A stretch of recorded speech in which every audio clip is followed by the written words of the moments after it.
Ushindani ulikuwa ni mgumu sana, Ukiangalia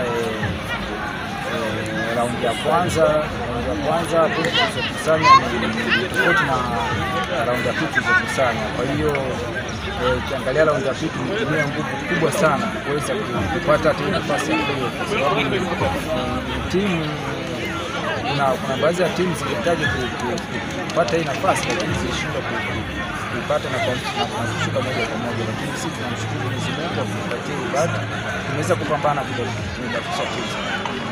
Ukiangalia mkondo wa kwanza tumecheza nao tumetoa moja, tulienda na plani ya kuamua kupata goli la ugenini. Mwenyezi Mungu alitujalia tukapata goli. Kwa hiyo tumekuja uwanja nyumbani na kupush na tumepata hayo magoli matatu. Mchezo huu ndio umenipa pressure sana. Ukiangalia hasa kipindi cha pili walikuja na pressure kubwa sana. Walikuwa wanalazimisha kufanya makosa.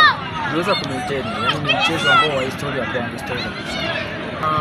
Waendelee kutusupport ligi inapoanza, tusije tukafikia tena huko. Tunapohitaji msaada wao toka mwanzo wa ligi waweze kutusaidia ili tuepuke na pressure za mwisho. Sasa Mwenyezi Mungu ndo anajua, lakini bado na mkataba na timu.